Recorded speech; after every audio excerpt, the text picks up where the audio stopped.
Assalamualaikum warahmatullahi wabarakatuh. Kami dari kelompok 8. Di sini kami akan membahas mengenai prosedur dan strategi konseling kelompok. Yang mana kami beranggotakan 3 orang. Yang pertama saya sendiri yaitu Santi Rahmawati, Kerin Gracia Megalonda, dan Muhammad Elvan Saputra. Materi yang pertama yaitu tahap pembukaan konseling kelompok. Tentunya pertama kali yaitu pembentukan kelompok, di mana di dalamnya ada pengenalan dan pengungkapan tujuan. Tahap ini merupakan tahap pengenalan, yaitu tahap pelibatan diri. Pada umumnya, di sini para anggota memperkenalkan diri dan mengungkapkan tujuan mereka di dalam kelompok tersebut. Lalu ada terbangunnya kebersamaan. Pemimpin kelompok atau konselor harus mampu untuk membangun sikap kebersamaan dan perasaan sekelompok. Jika pada awalnya setiap anggota atau seluruh anggota ini tidak berkehendak untuk mengambil peran di dalam kelompok, maka tugas seorang pemimpin kelompok atau konselor adalah memancing atau merangsang mereka untuk ikut dalam kegiatan kelompok dengan cara memberikan tanggung jawab. Yang berikutnya ada keaktifan pemimpin kelompok atau konselor. Peranan pemimpin kelompok atau konselor hendaknya benar-benar aktif. Maksudnya adalah pemimpin kelompok atau konselor ini benar-benar memusatkan usahanya pada penjelasan mengenai tujuan kegiatan, menumbuhkan rasa saling mengenal antar anggota kelompok, menumbuhkan rasa saling percaya dan saling menerima, serta memulai untuk membahas mengenai tingkah laku dan suasana perasaan di dalam kelompok tersebut. Dan yang berikutnya ada teknik-teknik. Di sini ada yang pertama, teknik pertanyaan dan jawaban. Teknik ini yakni setiap anggota menuliskan pertanyaan atau jawabannya pada selembar kertas yang sudah disediakan. Contohnya menuliskan siapakah saya, bagaimana suasana hari ini, apakah yang akan kita lakukan setelah ini, dan lain sebagainya. Dengan cara ini, sebisa mungkin para anggota mengungkapkan tentang diri mereka. Lalu ada teknik perasaan dan tanggapan. Di sini yaitu para anggota dipersilakan untuk mengungkapkan perasaan dan tanggapan mereka mengenai suatu masalah atau perasaan mereka atau suasana yang mereka rasakan pada saat itu juga. Lalu yang berikutnya ada teknik permainan kelompok. Permainan ini yaitu permainan yang dapat dimainkan bersama-sama oleh seluruh anggota termasuk pemimpin kelompok atau konselor. Lalu permainan ini sifatnya yang bergembira, sederhana, tetapi tidak memakan banyak waktu. Baik, di sini saya akan menjelaskan tahap transisi konseling kelompok. Tahap transisi atau dapat juga disebut tahap peralihan merupakan tahap di mana sering muncul atau terjadinya suasana ketidakseimbangan dalam diri masing-masing anggota kelompok. Konselor diharapkan membuka permasalahan masing-masing anggota sehingga masalah tersebut dapat bersama-sama dirumuskan dan dapat diketahui penyebabnya.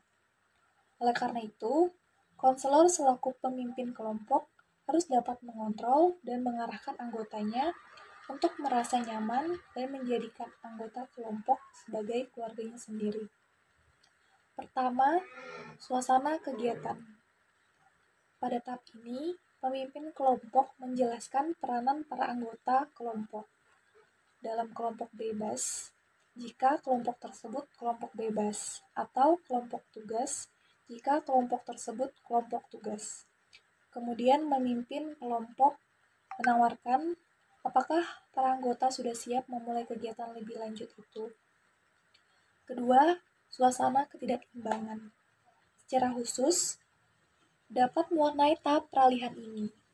Seringkali terjadi konflik atau bahkan konfrontasi antara anggota kelompok dan pemimpin kelompok. Dalam hal ini, pemimpin kelompok eh, harus membantu para anggota agar dapat menghadapi halangan atau keengganan atau ketidaksabaran dari anggota kelompok. Yang ketiga, jembatan antara tahap 1 dan tahap 3. Tahap ini merupakan jembatan antara tahap pertama dan tahap ketiga. Oleh karena itu, pemimpin kelompok dengan gayanya yang khas hendaknya mampu membawa anggota kelompok untuk melewati tahap ini. Tujuan yang ingin dicapai pada tahap ini yaitu terbebaskannya anggota dari perasaan sikap enggan, malu, atau saling tidak percaya untuk memasuki tahap berikutnya. Tahap penanganan konseling kelompok. Pada tahap penanganan konseling kelompok, kegiatan kelompok tersebut akan dipengaruhi pada tahap yang sebelumnya. Apabila di tahap sebelumnya berlangsung dengan efektif, maka pada tahap ini pun juga pasti dapat dilalui dengan baik. Begitu pula sebaliknya. Ketika tahap ini berjalan dengan baik, tanpa mengharapkan campur tangan pemimpin kelompok pun, para anggota bisa melakukan kegiatan tanpa adanya pemimpin kelompok. Mengingat bahwa pada tahap ketiga merupakan inti kegiatan kelompok dan pada tahap ini juga mendapatkan alokasi waktu yang terbesar dalam keseluruhan kegiatan kelompok.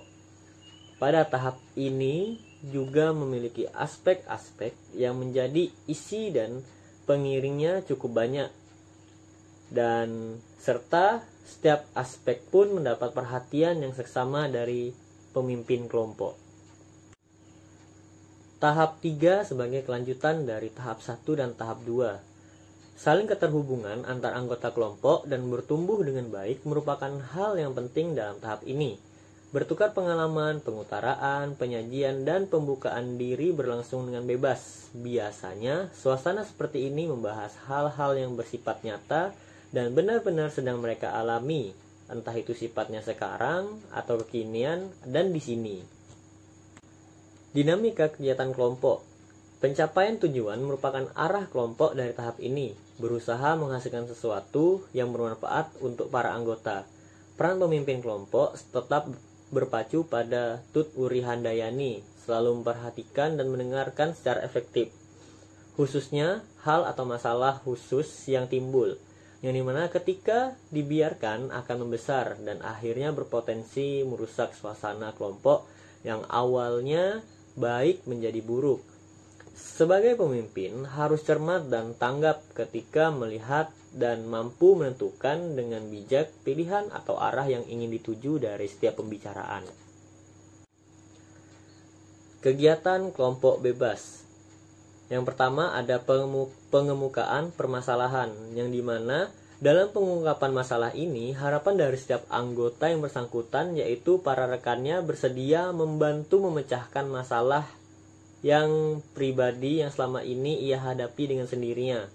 Lalu ada pemilihan masalah topik yang dimana hal ini harus dilakukan seorang konselor, yaitu mengontrol jalannya musyawarah tersebut agar tetap kondusif.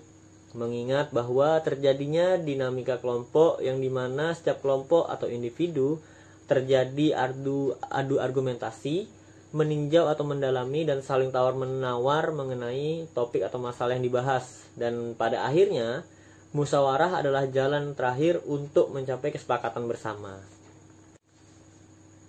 Pembahasan masalah atau topik. Pada tahap ini, pembahasan dilakukan kepada setiap masalah atau topik dengan satu persatu. Ketika seluruh topik dibahas hingga tuntas, pasti akan memakan waktu yang banyak untuk membahas setiap masalah atau topik yang ada. Maka dari itu, melakukan beberapa kali pertemuan untuk pembahasan lebih lanjut merupakan pilihan yang tepat dan setiap pertemuan hendaklah membahas satu atau dua masalah atau topik. Permainan kelompok. Tidak ada salahnya ketika dalam suatu kelompok melakukan sebuah permainan, yang dimana hal tersebut dilakukan untuk saling mengakrabkan satu sama lain dan saling membahagiakan. Apalagi permainan yang dilakukan tidak melelahkan akan membuat suasana semakin menggembirakan. Selain itu, permainannya pun juga harus bisa dilakukan oleh seluruh anggota kelompok agar semuanya bisa ikut berpartisipasi. Sekarang masuk ke kegiatan kelompok tugas. Yang pertama ada mengemukakan permasalahan. Dalam kelompok ini, permasalahan akan dikemukakan oleh pemimpin kelompok. Lalu seluruh permasalahan akan dibahas oleh kelompok secara mendalam hingga tuntas. Tanya jawab tentang permasalahan yang diajukan. Tidak semua pertanyaan dari anggota kelompok harus dijawab dengan rinci oleh pemimpin kelompok, tetapi dijawab mengenai teknisnya saja yang bersifat teknis. Ada mengenai tentang pembahasan, di mana dalam pembahasan kelompok tugas harus mengarah pada pemecahan masalah. Maka dari itu, seluruh anggota didorong untuk ikut serta dalam pembahasan masalah secara penuh. Bentuk khusus. Dalam hal ini, menunjuk salah seorang anggota merupakan hal yang bisa dilakukan oleh pemimpin kelompok untuk dijalankan sebagai ketua. Selain ditunjuk sebagai ketua, ia juga boleh didampingi petugas yang lain seperti penulis, pelapor, dan sebagainya. Setelah itu, kelompok sudah bisa mulai berjalan dengan diketuai oleh ketua baru yang tadi, sehingga diharapkan untuk bisa membuat laporan tentang proses, isi, dan hasil bahasan dalam kelompok tersebut. Baik, saya akan menjelaskan tahap penutup atau tahap akhir konseling kelompok. Pertama, frekuensi pertemuan. Berkenaan dengan pengakhiran kegiatan kelompok, pokok perhatian utama bukanlah pada berapa kali kelompok itu harus bertemu, tetapi pada hasil yang telah dicapai oleh kelompok itu ketika menghentikan pertemuan. Dalam hal ini, ada kelompok yang menetapkan sendiri kapan kelompok itu akan berhenti melakukan kegiatan dan kemudian bertemu kembali untuk melakukan kegiatan. Kedua, pembahasan keberhasilan kelompok. Ketika kegiatan memasuki tahap pengakhiran, kegiatan kelompok hendaknya dipusatkan pada pembahasan dan penjelajahan tentang apakah para anggota kelompok telah jelas memiliki sesuatu yang baru sebagai hasil belajar dan akan mampu menerapkan hal-hal yang telah mereka pelajari itu pada kegiatan nyata mereka sehari-hari. Ketiga, pengakhiran kegiatan. Setelah anggota kelompok menyimpulkan butir-butir pencapaian mereka melalui kegiatan kelompok, tibalah mereka di akhir kegiatan. Disinilah ditampilkan oleh pemimpin kelompok lagi-lagi sebagai ing arso, sung tulodo, ing madyo, mangun karso, tutwuri handayani. Ya, suasana persahabatan dan keberlanjutan pertemuan kelompok menjadi perhatian bersama. Sekian dari saya, terima kasih. Baik, sekian dari kelompok kami. Mohon maaf atas kekurangan. Wassalamualaikum warahmatullahi wabarakatuh. Terima kasih.